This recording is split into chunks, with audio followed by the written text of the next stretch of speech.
Hi friends, welcome to YouTube channel maths and English by Raghav. जैसा कि मेरा पिछला क्लास जो था वो मैथ्स से रिलेटेड था, उसमें मैथ्स के हमने इंट्रोडक्शन के बारे में हमने चर्चाएं की थी। आज का जो क्लास है वो है इंग्लिश पर। तो आइए इंग्लिश को जानते हैं और समझते हैं। इंग्लिश के इम्पोर्टेंट को हम देखते हैं कि किस एग्ज़ाम में इंग्लिश का एक कहा जाए अच्छा रोल होता है और इंग्लिश पूछे जाते हैं।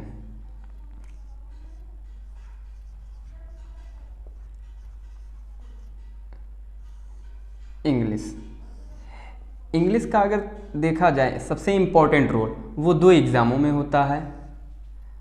पहला एसएससी जो एग्ज़ाम कंडक्ट कराती है उसमें इंग्लिश कहा जाए स्टैंडर्ड लेवल के पूछे जाते हैं। और दूसरा बैंक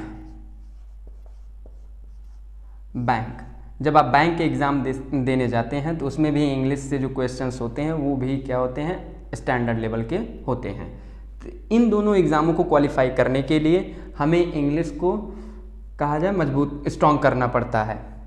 तो चलिए इन दोनों एग्ज़ाम और भी कहा जाए अदर स्टेट लेवल के जो एग्ज़ाम होते हैं उसमें भी पूछे जाते हैं। तो चलिए आइए देखते हैं कि इंग्लिश का क्या रोल है।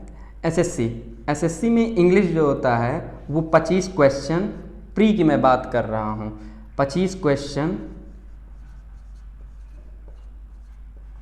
क्वेश्चन और 50 नंबर के 25 क्वेश्चन 50 नंबर के होते हैं। इसी तरीके से बैंक में भी पूछा जाता है। तो चलिए आइए अब इंग्लिश के जो चैप्टर्स इंपॉर्टेंट्स होते हैं जो एग्ज़ाम में पूछे जाते हैं उसे हम देखते हैं और समझते हैं।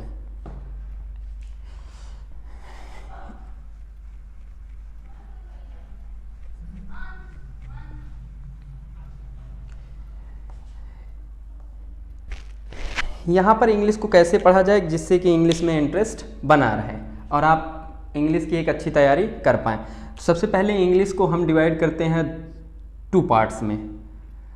कहा जाए पहला पार्ट्स होता है वोकेब सेक्शन।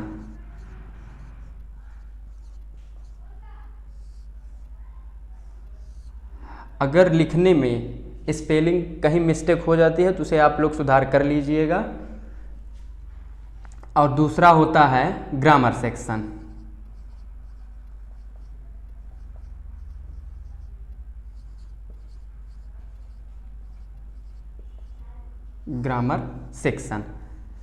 जब इंग्लिश को आप इन 2 पार्ट्स में डिवाइड करके पढ़ते हैं तो आपका इंटरेस्ट बना रहता है और आप अच्छे इंग्लिश में अच्छा परफॉर्मेंस कर पाते हैं। तो चलिए इंग्लिश के वोकेब सेक्शन में कौन कौन से चैप्टर्स हमें पढ़ने होते हैं उसके बारे में हम थोड़ा सा जान लेते हैं। पहला है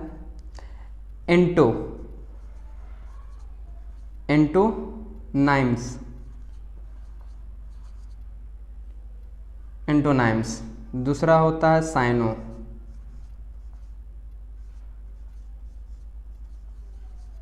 साइनोनाइम्स।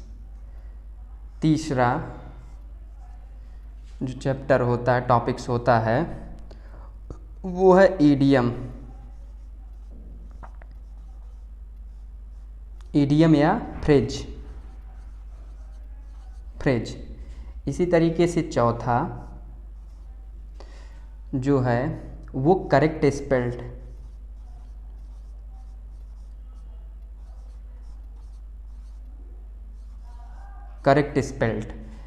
और पांचवा वन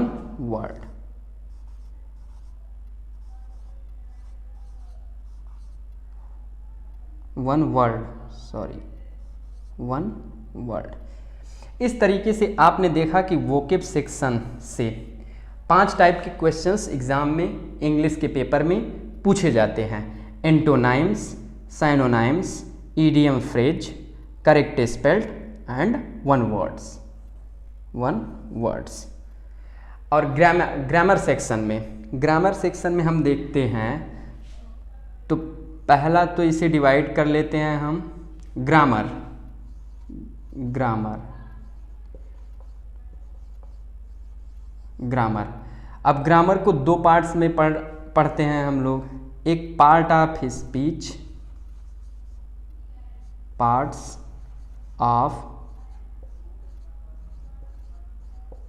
ऑफ स्पीच, और दूसरा जो होता है, दूसरा पार्ट कह सकते हैं इसी का होता है टेंस।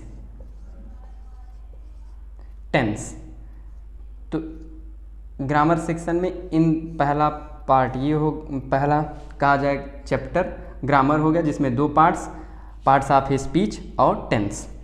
और दूसरा आता है नरेशन।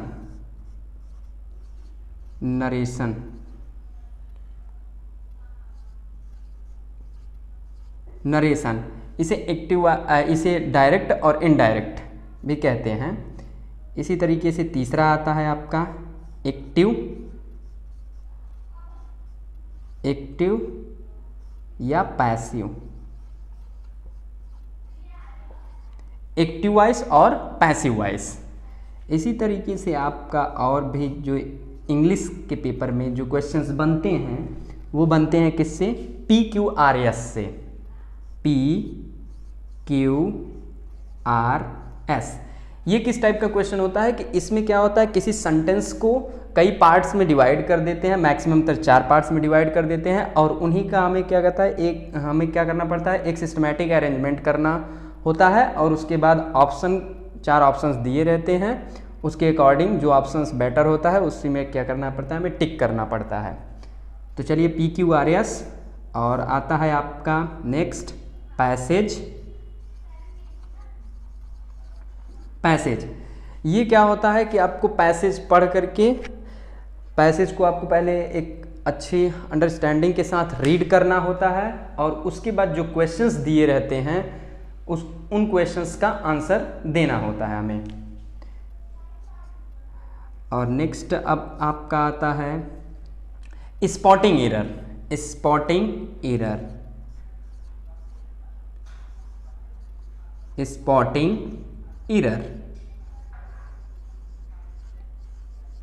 एरर में क्या होता है, एक सेंटेंस दे दिया जाता है, और उस सेंटेंस के किस पार्ट में, सेंटेंस का जो किस पार्ट में एरर है ये फाइंड आउट हमें करना होता है।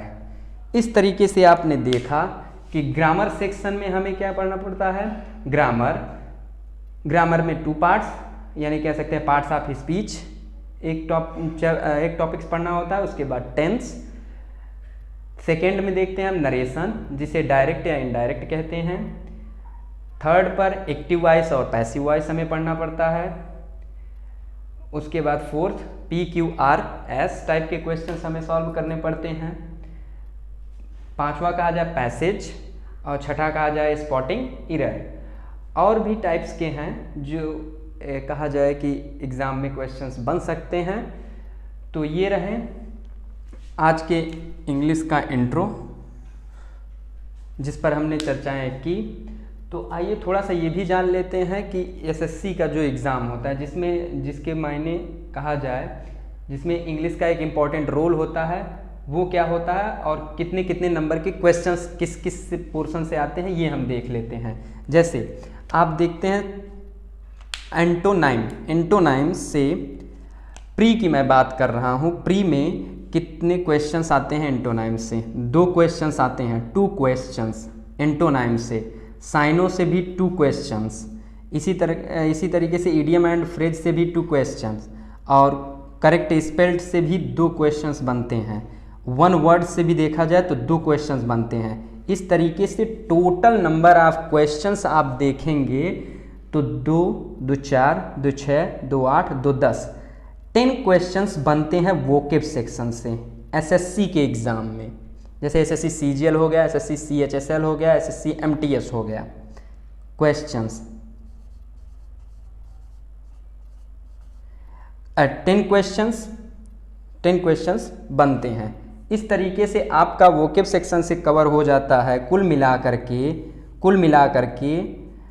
20 नंबर कवर होते हैं, और बाकी रिमेन जो नंबर या क्वेश्चंस होते हैं वो कवर हो जाते हैं आपके ग्रामर सेक्शन से, यानी 30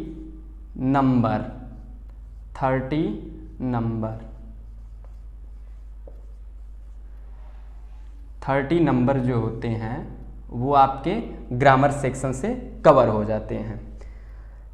ये रहा आज का इंग्लिश पर इंट्रो क्लास। तो हमने देखा और जाना कि इंग्लिश का कहाँ पर और किस एग्ज़ाम में कितना इम्पोर्टेंट रोल होता है और हमें कौन कौन से चैप्टर पढ़ने होते हैं। तो चलिए अब इन्हीं टॉपिक्स और चैप्टर्स को लेकर के हम नेक्स्ट अगले वीडियो को लेकर आएंगे, जिनमें कहा जाए हर एक टॉपिक्स पर क्वेश्चंस की ढेर सारी हम प्रैक्टिस करेंगे और इंग्लिश में एक अच्छी अंडरस्टैंडिंग कैसे डेवलप हो ये भी हम सीखेंगे, ताकि आप जो एग्ज़ाम आने वाले आगामी एग्ज़ाम हैं उसमें आप एक अच्छा परफॉर्मेंस कर पाएँ और इंग्लिश में अच्छा नंबर गेन कर सकें। तो चलिए आज के लिए बस इतना ही, मिलते हैं नेक्स्ट वीडियो में टॉपिक्स और चैप्टर्स की सीरीज लेकर के। ओके, तो ठीक है, मिलते हैं नेक्स्ट वीडियो में। धन्यवाद।